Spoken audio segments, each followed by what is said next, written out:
बिस्मिल्लाहिर्रहमानिर्रहीम जी, अस्सलाम वालेकुम।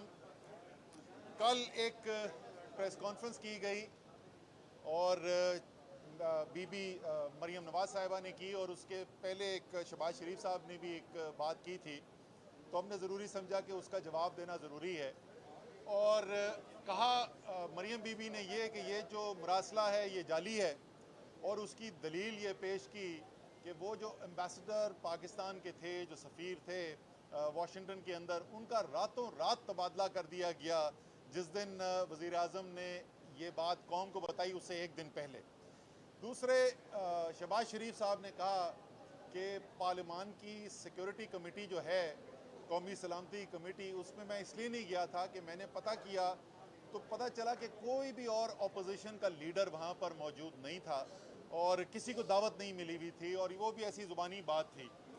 तो इन दोनों चीज़ों का मैं जवाब आपके सामने रखना चाहता हूँ। पहली बात तो कि एम्बेसडर को, सफ़ीर को रातों रात तब्दील कर दिया गया। अगर वो गूगल ही कर लेते तो उनको पता चल जाता कि ये तबादला जो है ये आज से तकरीबन 4 माह पहले इसका ऐलान हो चुका था और वो मीडिया के अंदर रिपोर्ट हो चुका था।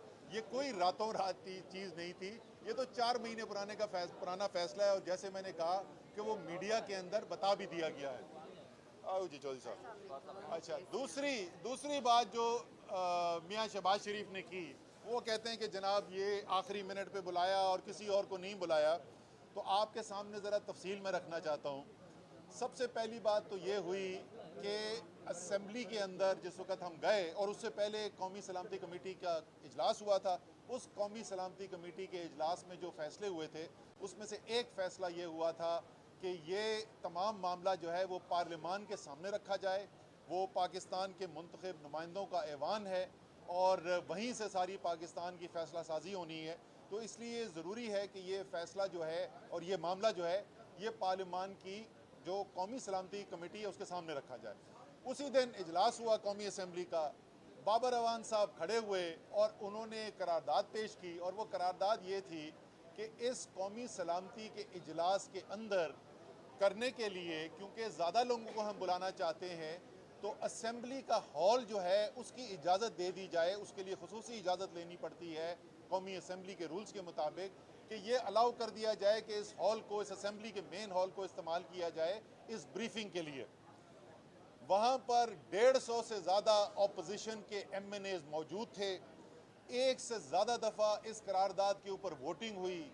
बाशगाफ नारे लगा लगा कर उन्होंने मुस्तरद किया कि इस हॉल को इस्तेमाल नहीं कर सकते। तो ये कहना कि सिर्फ मियाँ शहबाज शरीफ को बताया गया था और किसी को बताया नहीं गया, इससे बड़ा मजाक नहीं हो सकता। ये असेंबली के सेक्रेटेरिएट के रिकॉर्ड पे भी मौजूद है, उस मीटिंग का नोटिफिकेशन भी मौजूद है, उस करारदाद के ऊपर जो वोटिंग हुई उसका रिजल्ट भी मौजूद है, सारा इसके ऊपर वीडियोस भी शामिल हैं। उसके बाद ज़रा आ जाएं कि कौन उस पर इन्वाइटेड था। उसके अंदर सिर्फ मियाँ शहबाज शरीफ नहीं अपोजिशन की तरफ से इन्वाइटेड थे, तकरीबन तमाम बड़े लीडर्स जो हैं, बिलावल जरदारी इन्वाइटेड थे, आज़म हैदर होती साहब उसके अंदर इन्वाइटेड थे, आज़म तारड़ साहब इन्वाइटेड थे, इसके अंदर शरी रहमान इन्वाइटेड थी, इसके अंदर मौलाना असद महमूद इन्वाइटेड थे, खालिद मक्सी साहब इन्वाइटेड थे, खालिद मकबूल सिद्दीकी साहब इन्वाइटेड थे और तमाम जितने भी बड़े बड़े लीडर्स हैं तकरीबन तमाम इसके अंदर इन्वाइटेड थे। इसका सर्कुलर, इसका नोटिफिकेशन मौजूद है।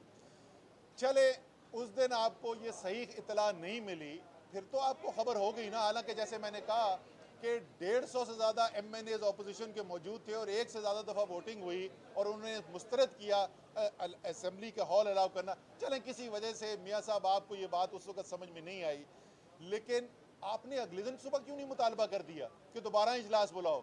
आपने क्यों नहीं मुतालबा किया कि ब्रीफिंग की जाए? जिस वक्त ये सवाल सुप्रीम कोर्ट में उठाया गया कि आप पार्लियामान की ब्रीफिंग में क्यों नहीं गए थे, तो फिर आपको ये ख्याल आया कि ये दूसरों को इनविटेशन नहीं था और ये आखिरी मिनट पर दिया गया था। मियाँ साहब, आप आए इसलिए नहीं थे कि आपको मुंदरजात का मालूम इल्म था, आपको पता था कि ये क्या सारा हुआ है, इसलिए आपने वहाँ पे आना पसंद नहीं किया। तो खुदा का वास्ता ये कौम को और सुप्रीम कोर्ट को ये कहानी सुनानी बंद कर दें कि आपको इसके बारे में पता नहीं था या ये जाली है।